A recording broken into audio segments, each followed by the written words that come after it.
Hello guys, welcome back to your YouTube channel SK mystery away of success. मैं हूं आपका educator Shivam Mishra बेटा, और मैं आशा करता हूं कि आप लोग बेटा बायोलॉजी का पेपर बहुत अच्छे तरीके से करके आएंगे। बेटा ध्यान दें, आज महा मैराथन बेटा चलेगा शाम को 7:30 बजे से लेके रात में बेटा हम चलाने वाले 5 घंटे तक बेटा महा मैराथन क्लास। तो आप लोग बेटा जरूर से जरूर आप लोग क्लास को ज्वाइन कर लीजिएगा। महा मैराथन क्लास चलिए, केमिस्ट्री तैयार रहिएगा ना। अब बेटा कल भी महा मैराथन 6 घंटे की हम क्लास चलाने वाले हैं। हाँ, तैयार रहिएगा। तो सर ये हमारा जीव विज्ञान का बायोलॉजी का पेपर आज आया था सर। 70 नंबर का क्या था, पूर्णांक था। 3 घंटे 15 मिनट का बेटा क्या रहने वाला था, आपका पूरा पूरा समय रहने वाला था। बहुत ही इंपॉर्टेंट वाला सर ये हमारा पेपर था, जो है कि हम आपको बताए थे। पूरा पूरा हम सॉल्व करेंगे, बिल्कुल चिंता मत करना। क्लास 12 बायोलॉजी 2026 बोर्ड एग्जाम का जो आज यूपी बोर्ड का पेपर हुआ है उसका है। अपना अपना पेपर कोड मेंशन करिएगा, बताइएगा। अच्छा, जो मैंने आपको बेटा पढ़ाया था सेम टू सेम आया हुआ है, और वो चीज़ आपको हम प्रूफ के साथ दिखा देंगे, ठीक ना। जाके मिला लीजिएगा। मैंने क्या ये नहीं पढ़ा था कि कौन सा जल परागित पुष्प है बेटा, हाँ, वेलिसिलेरिया, जुस्टीरा, हाइड्रीला और दिए गए सभी बेटा आज ही आया। आज ही मैंने सुबह आपको कराया था। देखिए वही प्रश्न आया हुआ, सेम टू सेम आया हुआ है।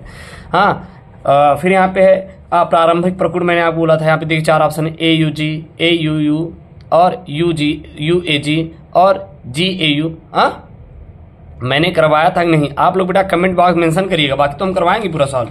देख लीजिए पहले पेपर आप पहले बेटा। यहाँ पे क्या है, पुनर्योगक। बताइए यार, पुनर्योगक डीएनए तकनीकी में किसकी आवश्यकता होती है बेटा? प्रतिबंधन एंजाइम की आवश्यकता होती है, लाइगेज की भी होती है, संवाहक भी होती है। तो बेटा क्या है उपरोक्त में सभी ऑप्शन सही है ना। पुनर्योगज में क्या होता है, पुनर्योगज में क्या होता है, हम किसी भी डीएनए प्रतिलिपि जोड़ के एक नया डीएनए खंड बनाते हैं, है कि नहीं, है, बनाते कि नहीं। फिर आप देखिए आपका आया हुआ बेटा लाइकेन। क्या आया हुआ है, लाइकेन निम्न में से किस प्रकार की समष्टि पारस्परिक क्रियाओं का एक उदाहरण बेटा? परिभक्षण है, सहभोजिता है, सहउपकारिता है, परजीविता है। बताइए बेटा, कितना सरल सरल प्रश्न आए हुए थे। अच्छा, पैराग्राफ वाला प्रश्न एक सेट में आया था, ठीक ना, वो सेट मैं आपको प्रोवाइड कर दूंगा। मतलब वो पैराग्राफ वाला प्लस और स्टेटमेंट वाला कुछ ही सेटों में वो डाले थे, सभी सेट में नहीं डाले थे, ये बात ध्यान देना। अगला बेटा यहाँ पे अति लघुत्तरी, जो कि हम आपको करवाया, बताइए जिफ्ट का पूरा नाम। हाँ, गैमेट इंट्राफैलोपियन ट्रांसफर। किन्हें 2 पौधे के नाम लिखे जो बहुअंडपी युक्त अंडपी स्त्री केसर पाए जाते। बेटा बहुअंडपी किस में होते हैं, आप लिख सकते थे ना सर, कौन सा पौधा वो लिख सकते, अरे संतरा का पौधा लिख देते बेटा, उसमें क्या बहुत सारे अंडप होते हैं। बताइए क्या गलत हो जाएगा बेटा। यहाँ देखिए अनेक दृश्य प्रारूप लक्षणों को प्रकट करने वाले जीन का नाम लिख। बताइए यार कितना सिंपल आता है। अतः बताइए एक प्रारूपी निक्लोसोम में डीएनए कुंडली की लंबाई कितनी होती है, और मैंने आपको पढ़ाया भी था और वो आया हुआ था। अरे हम कह रहे नहीं आ रहा है तो आप चित्र बनाए नहीं निक्लोसोम का, न्यूक्लियोसोम का मैंने फिगर करवाया था ना। आप खुद बताएं बेटा, हम कुछ नहीं बोलेंगे, आप खुद बताइए। मंडली विकार आया हुआ है, मैंने आपको करवाया भी था लाइव में। अरे जिसको भी ये लग रहा है सर नहीं है, तो जाके आप लाइव क्लास देख लीजिए। मैंने 2 दिन लगातार इसे लेकर बेटा केमिस्ट्री में फाड़ के फेंक देंगे, एक एक प्रश्न बेटा फाड़ेंगे। आप परेशान मत होना बेटा, हर एक प्रश्न का जवाब आपको देना पड़ेगा सर, आपको देना पड़ेगा सर। फंसा था कि नहीं ये बताइए फटाफट। हाँ, अगर जो बच्चा अगर ये है कि गुरुजी हम प्रश्नों का बना बना के आंसर किए, तो क्या होगा बेटा, आप नंबर पाओगे। अगर आप प्रश्नों का उत्तर बेटा बना बना के किए हैं तो बेटा आपका काम हो जाएगा। पहली बात, आप बिल्कुल भी चिंता मत करिएगा, आप बिल्कुल बेटा चिंता मत करिएगा, आपका बना बना के काम हो जाना है, ठीक ना। अगर आपने आंसर किया है तो बना बना के उसको लेके बिल्कुल अभी आप बेफिक्र रहिएगा, निशा खाते रहिएगा, आपको बेटा काम होने वाला है, ठीक। अगला यहाँ पे है फ्रेम शिफ्ट उत्परिवर्तन को एक उदाहरण से आपको बेटा समझाना था। देखिएगा उत्परिवर्तन वाला है, म्यूटेशन वाला है, और मैंने आपको बेटा म्यूटेशन अच्छे तरीके से समझाया था कि म्यूटेशन क्या होता है, हाँ, कैसे आपको आंसर करना है। मैंने ये चीज समझाया था आपको अच्छे से बेटा, आपको पता होगा मैंने समझाया है। उसके बाद देखिए यहाँ पे प्रश्न आया हुआ है, हाँ, ट्राइकोडर्मा क्या होता है? प्रभावशील जैव नियंत्रक के रूप में ट्राइकोडर्मा का कोई एक अनुप्रयोग बताइए। बताइए कितना सिंपल है, कितना सिंपल है, कितना सिंपल है। अब मैं आशा करता हूँ बेटा आप लोग करके आए होंगे, आप लोग जितने भी स्टूडेंट है बेटा करके आए होंगे, किसी ने छोड़ा नहीं होगा।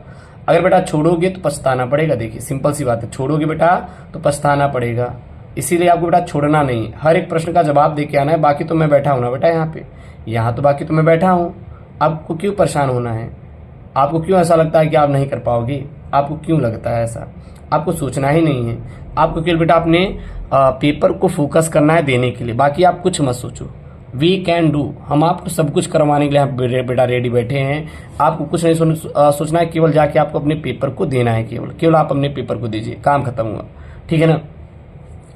अगला बेटा यहाँ पे देखिए प्रकाश संश्लेषात्मक सक्रिय विकिरण से बेटा टिप्पणी करना है। देखिए कितना सिंपल आया हुआ था। अतिदोहन से आप क्या समझते हैं? देखिए फिर बेटा अपरा। अब बताइए अपरा का आप नहीं पता कि यूज क्या होता है और इसके विभिन्न कार्य को बेटा संक्षेप में लिखिए। लघु उत्तरी टाइप सेकंड प्रश्न है।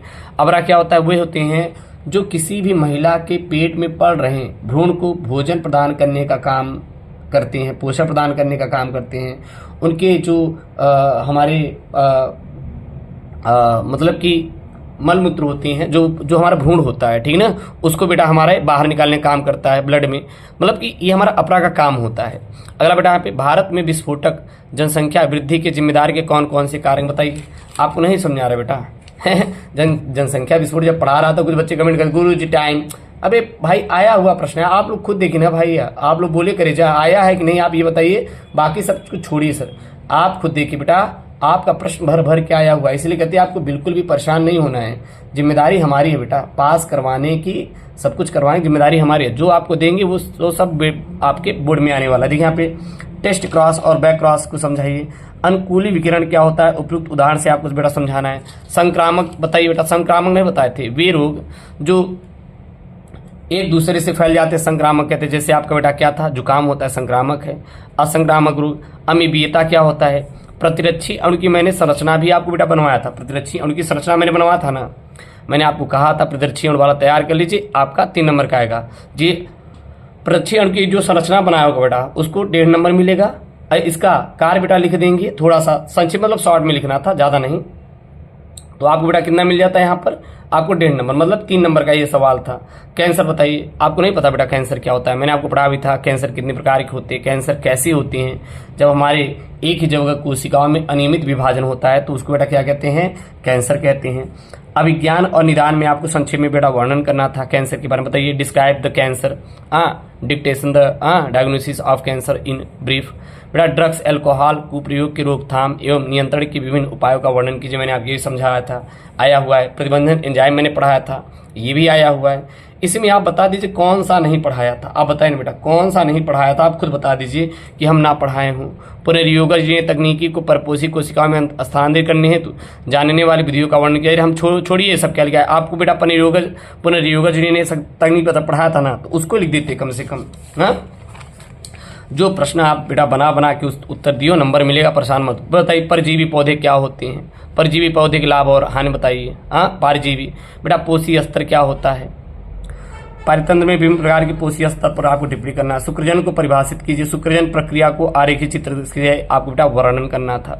फिर यहाँ पे देखिए क्या आया हुआ है, व्याख्यात्मक टिप्पणी करना था। सगर्भता का चिकित्सीय समाक पर मैंने आपको पढ़ाया भी था। परागकण के जैविक और अजैविक कारक मैंने आपको पढ़ाया था। जो मैंने आपको बेटा पढ़ाया है सब कुछ आपके बोर्ड में आया हुआ है, इसका मैं आपको गारंटी देता हूँ, सब कुछ बेटा बोर्ड में आया हुआ है, एक छूटा नहीं है।